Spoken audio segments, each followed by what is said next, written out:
Brouver stood by the bridge like a statue, arms crossed, eyes squinting.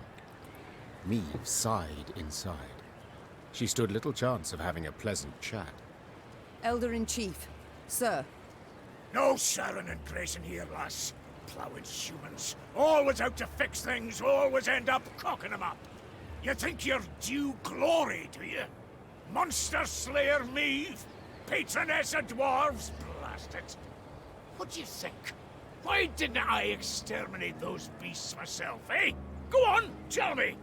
For you. For I didn't want to. For something didn't fit, damn it. So I resolved to not destroy their nests and evidence till I learned the truth of who done it. Postponed it all those years expressly. Though your subjects were dying. I didn't need no lectures from the likes of you. Justice must be served. That's worth any price. And I was close. Had leads. And now, it's all gone to hell. You flooded Devor's abyss. You brought Borough's rump down on itself. And I'll never ken who killed the Fuchses. Understand? Never! Sorry, Zigrin. I would not be so sure. Sure a bloody what? That you shall never learn the truth. For I learnt it just moments ago. 'Twas the Zigrins who killed the Fuchses. The Sigrins? But... oh, Lord. Aye, would explain a lot, that. Ah, the snakes, worms, rogues! Why, I'll show 'em. All right. Got to admit you've more in that pretty head of yours than I expected, but dinna you start thinking we'll be toasting a new friendship. You want our aid? You'll have to answer our questions. My questions. Lots of them. And they're all hard, so dinna you go smiling at me yet. Why, I wouldn't dare. Better not. Right. Time we moved on. Brouver set off at a brisk pace, paying Meve nor anyone else heed. The Elder's bodyguards rushed after him, then came the Lyrian force, and at its end trudged Gabor Zigrin, hands and feet in shackles.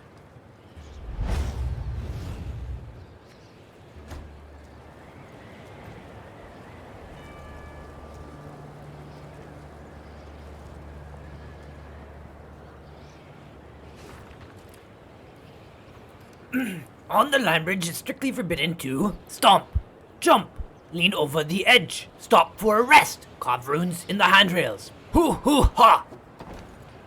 Hoo hoo ha! Wanted to hunt monsters, eh? Oh, Elder's furious. Spits flying 10 feet. Let humans neath cardboard. Didn't care if that's wise. Wanted... Dwarves demonstrate innovative thinking in many domains. Metallurgy, engineering, architecture. Yet there is one in which they could not be bothered. Naming. For this reason, the bridge that linked the Mahakam Pass with Mount Carbon was simply named Langbridge. Meve learned it was a thoroughly fitting name. Having stopped for a breath halfway across the road suspended over a deep chasm, the Queen could see neither end of the bridge, both concealed by thick clouds. Amazing. Whispered the Queen. I feel as though we traversed the very sky. The Queen and her retinue were nearing Mount Carbon when Meve heard a cry. It was Xavier. Hold! Hold! Meve drew in her reins abruptly. Her mare neighed and reared, lifting the Queen above her formation of men. From that height, she saw the last pier of the bridge crumbling. The dwarves at the head of the procession were unable to stop in time and plummeted, screaming into the abyss. What's the meaning of this, gods damn it? Brouver roared. Fetch the engineers! Now! The Queen was striving to calm her spooked mount when she sensed something swish past her ear. Out of nowhere, a Scoia'Tael band had appeared at the rear of the column. Before anyone could react, elven archers had felled the rear guard. The soldiers lay on the bridge's stone surface with arrows in their backs. Meve was trapped. In one direction lay the chasm, in the other, a fierce foe. She had no choice but to stand and fight.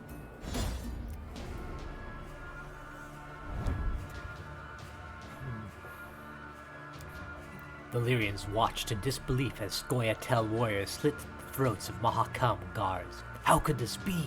Non-humans against non-humans. To what end? Could it be the elder races do not uniformly support the squirrel's cause? No doubt these questions and more plagued the men's thoughts. Yet this was not the time to entertain them. This was a time to fight. Shortened battle.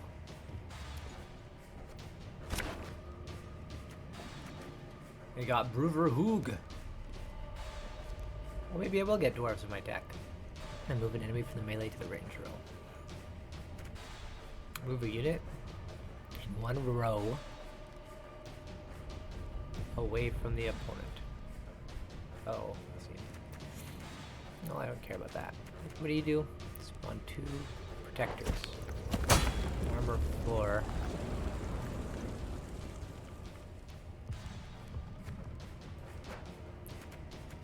Bye.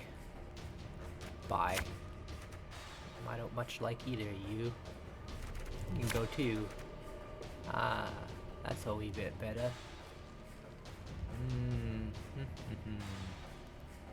I would like more pit traps, so this is good enough.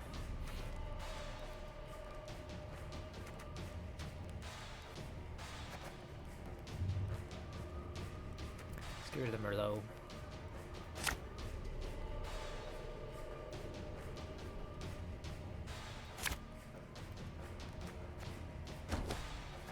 At last, Reynard!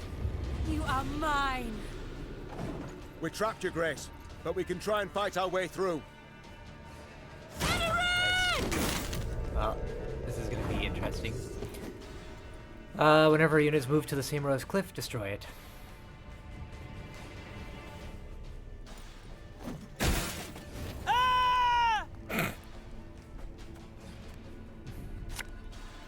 This could hurt. Down you go.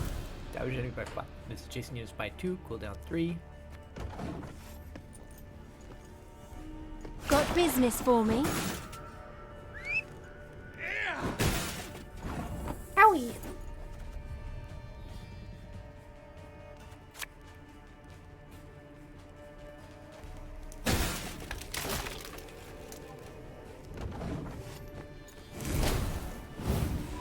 Nay, Dronebreaker camest.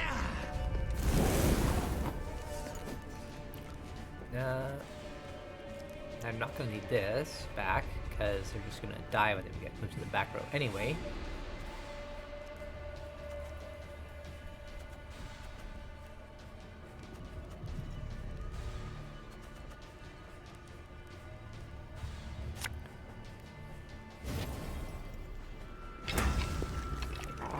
Should have listened to me, old lady.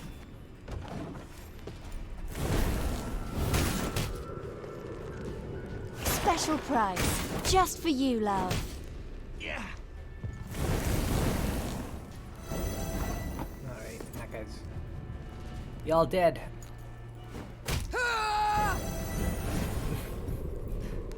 Okay. Bigger they are, easier they are to target. This is kind of sad. Oh. Thing about slings, they hide well. May your sword and arm be one. Oh. You gotta die. You got to die.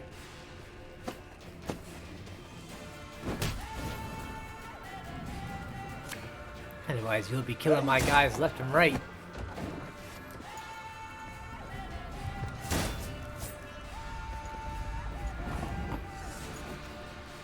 No, I can't target it. Okay.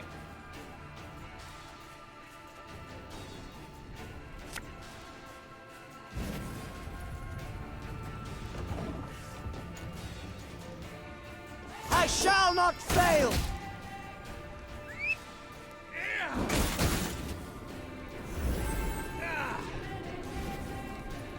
What happened there?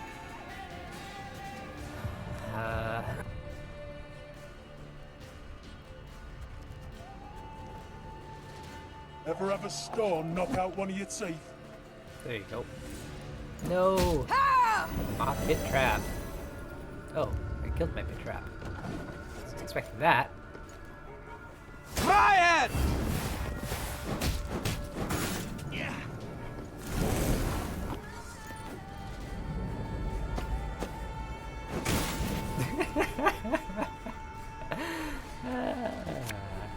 I've hit the white of an eye from half a league away.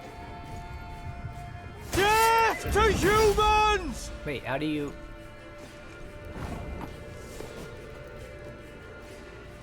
How are you... How do you survive? Yeah, let's try this.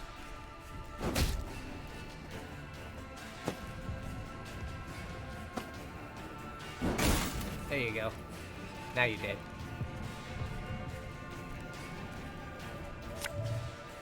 We must trust each other.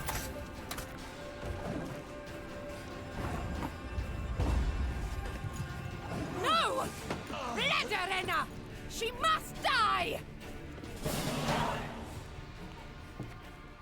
The day it rained elves. Their strength combined, the Lyrians and dwarves managed to defeat the Scoia'Tael. The guerrillas had weakened the last span of the bridge, turning the crossing into a deadly trap.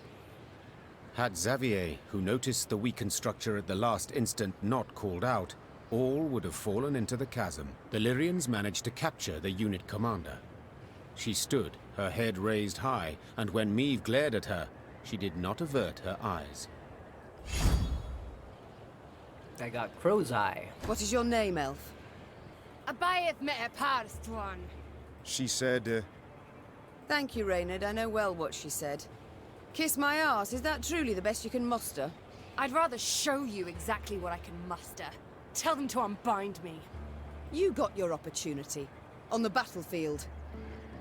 Will you not tell me what they call you? Fine. It's all the same to me. I'm more interested to know how you came to be here. Who sent you? No one. It was my decision to kill you, and thus avenge Eldain. You've elven blood on your hands. The blood of the elves of the Moulderwood.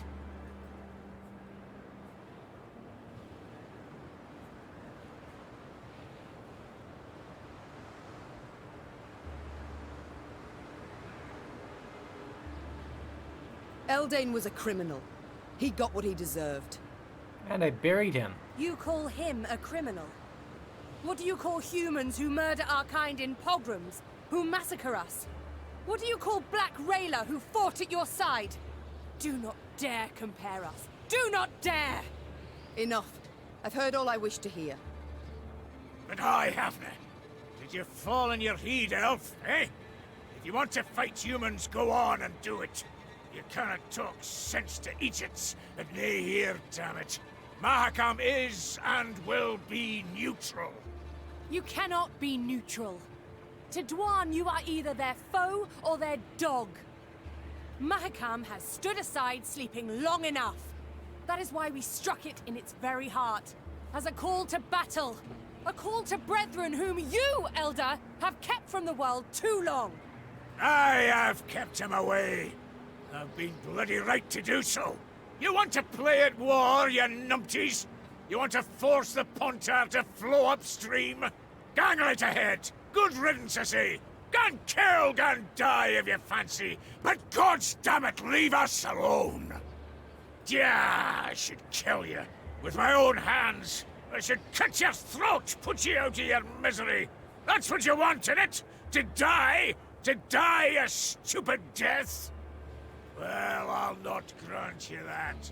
Nay, nay, I'll lock you in a tower. Sit there 3 centuries, and you just might grow a brain.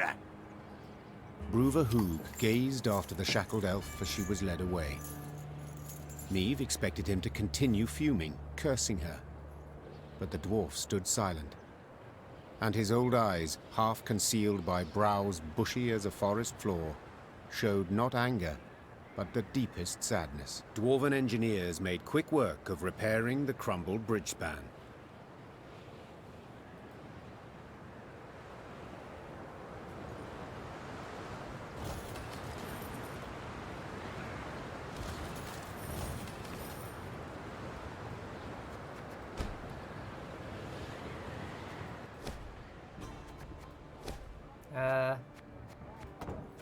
want to see this. Where's this?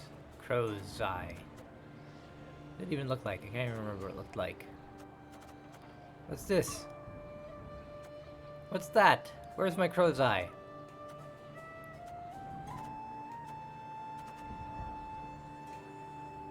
Huh? There it is. It's the very first one. Move 6 random enemies to the other row and damage them by 2.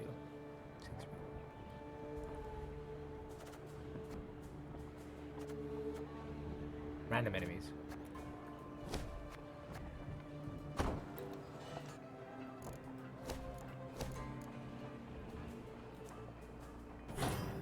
Alright.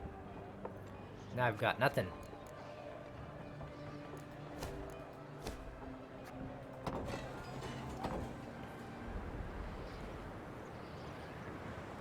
Look, Mount Carbon. Damn. And I thought Novigrad was big. So the elves are against us. Against our elder.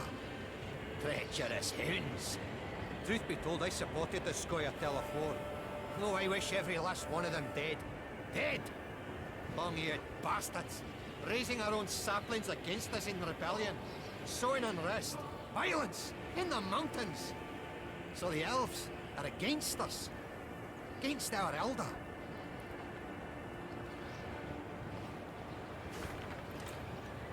Mount Carbon, wipe your feet, comb your beard, but fallen God bring naught in here. Carbon's heart, can you hear the throb? You're a dwarf, damn it, not a slob! Hoo hoo ha!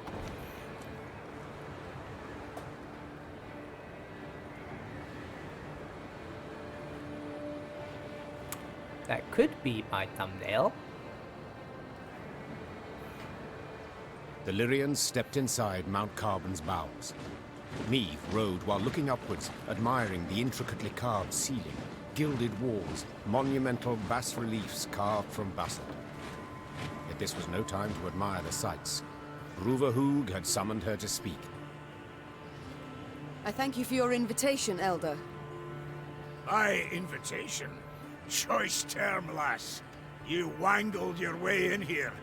Long I've lived, but ne'er have I seen a wench so stubborn. With all due respect, do you not feel like a pot conversing with a kettle? Ha! True enough. Changes of mind didn't come easy to me. But they do come at times. Human wars concern me not at all. For so many they are, who could count them? Near a year goes by without one wanking king invading another's realm. A dog with scabies is less restless. That's why, this morning, I aim to send you off with nothing. Mattered not what the clans were saying. Rivia, Schmivia, who gives a sheep's fart? But that was this morn, before that daft wench and her pups attacked. Nilfgaard supports the Scoia'Tael, it's common knowledge. Nilfgaard uses them. Well, I'm nae worse, and I choose to use Queen Meve. So what use would you make of me, if I might ask? You've a plan? Aye, the kind dwarves like best. Simple, but sneaky. Like to give Nilfgaard a warning, you ken. If you're going to rile my dwarves, throw 'em into the Scoia'Tael ranks. You'll regret it, aye? But I'd like to issue the warning without declaring war. All clear to you so far?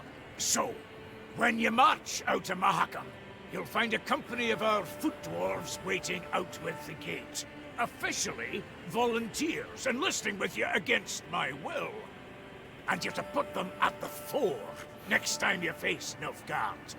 Want the Blackclads to break their teeth on our bucklers, get a taste of our axe blades. After that, dare say they'll think twice before they send more Scoia'Tael into these hells. I do not... Thank you, Elder. You restore my hope that I shall have my home back in the end. Faith can move mountains, aye, but it can't do much about borders. I've watched you close, and must admit you're a plucky lass. That enough for Nilfgaard? Can I be sure? We will see. We shall know soon. Volunteer Corps. Mahakam Mangler. become shield bearer. I would like to march at once. So by your leave, Nay, not granted. At once? What's that mean? Our laws are clear. Guests are to be sent off with a thundering feast. Even the humans. Brouver, as was Brouver's wont, insisted. So the Queen accepted the invitation, but as was her wont, set a condition. The feast was to last but one night, and not, as was the wont of local custom, an entire week. All clans were to be represented at the feast, save one, of course, the Zigrins. For they had already learned their punishment. The entire clan was banished from Mahakam. An exception was made for one of their number, for Gabor, who was beheaded before the day was done. When the sun had retired behind the peaks, the underground city came alive with the sound of bugles, bagpipes, and horns.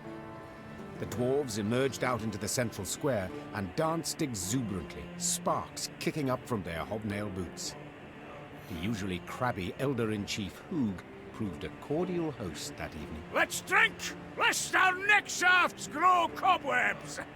Suddenly a messenger arrived. Brouver lifted his copper horn to his ear and listened with furrowed brow. What's that? Speak up! When she saw a sour grin on his face, Meve knew the tidings were not good. Yet she did not suspect they pertained to her directly. Meve, you expecting anyone? how's that?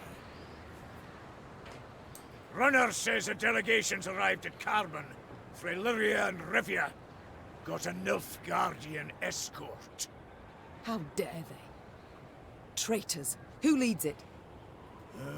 You'd best sit. Who leads the delegation? Willem? It's your son, Willem, I fear. Willem. Mahakam remains neutral as regards all your squabbles. I trust I needn't remind you. So I'll have no scrambling nor shoving, and certainly no bloodshed. Point of fact, I'd prefer it if you... I wish to speak to him. I'd forbid you, but, as I said, never seen a more stubborn wench. Alrighty then, jabber away with him. Just remember, hands to yourself. Meve spotted banners, a Lyrian eagle upon one surrounded by Nilfgaard's black rags. Her hands became fists, showing how helpless she felt. Then her son and rival, Willem, emerged from behind a row of Imperial footmen. My. I should apologize. It seems I missed the coronation. Congratulations, my son. Who was it who placed the crown? General Epdahi? Count Caldwell. Ah, yes. Our elder statesman. Why have you come here, of all places? To acquire arms for Nilfgaard? As my official mission, yes. Yet unofficially, I wish to speak with you. I trust you've had tidings from the field. Edirn turned to ash and dust. Vizimir murdered Redania in chaos. Faltus forced to strike a pact by his vassals betrayed, Henselt the same. This limerick, will it come to a point? Why, yes. To the same as this war. Mother, I beg you, you must see it. Nilfgaard's victory is inevitable. Surrender now, and I shall show you mercy. For later it'll be too late. There will be no later. We shall repel them, drive them south at the points of our pikes. This we, Mother? Who precisely do you mean? You stand alone.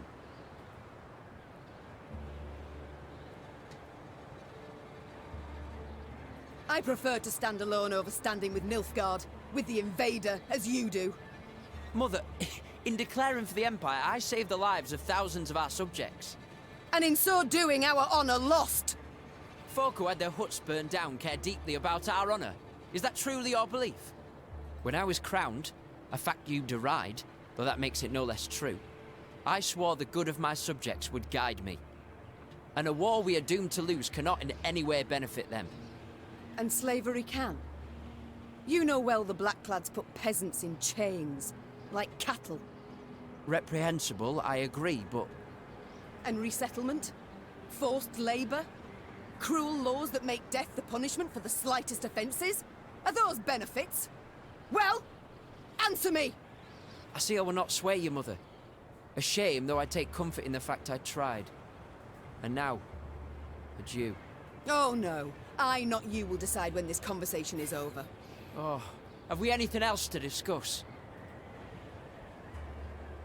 Are you perhaps aware that the Nilfgaardians tried to kill me? What? No,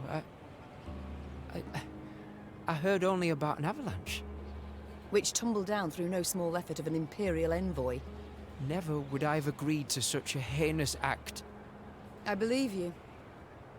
I'm heartened that, despite all I believe you because I believe the Nilfgaardians wouldn't ever have asked your opinion. Think on it, son. Are you their ally or their tool? Can you ever be sure? I am the King of Lyria and Rivia. To serve my subjects' best interests, I am prepared to make even the most painful concessions. Might I leave now? Or is there more? Naturally. How did you know you would find me here?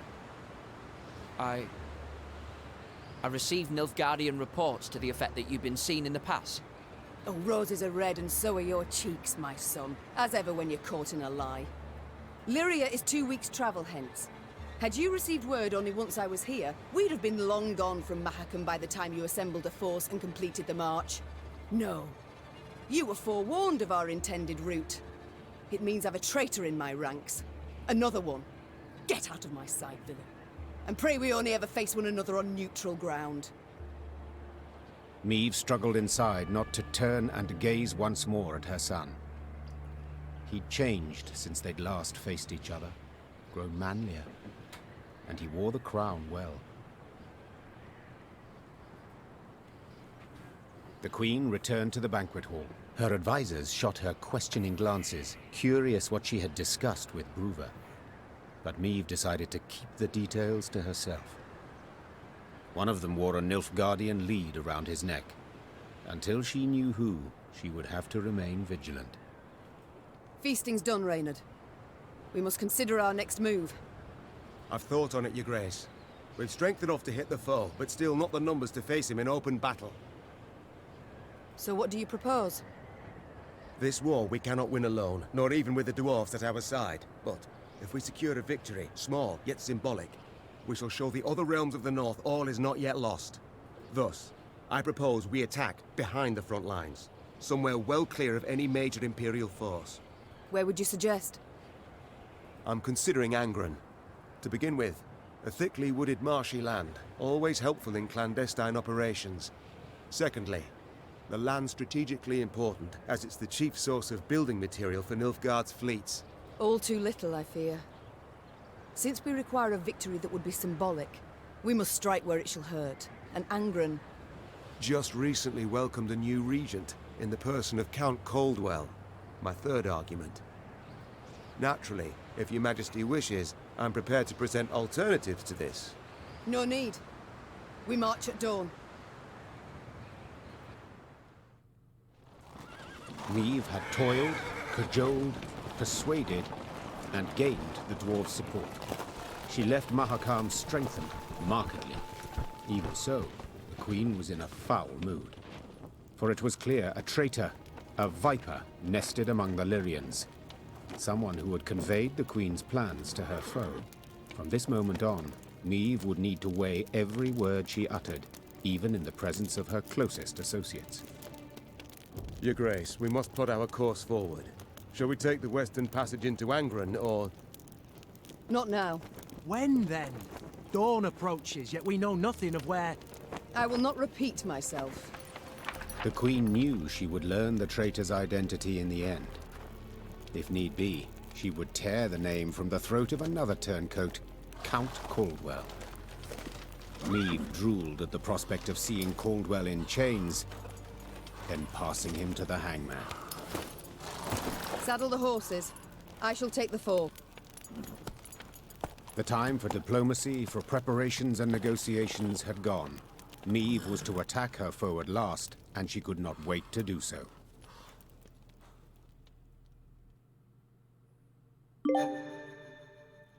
Achievement unlocked. Complete the main storyline for Mahakam.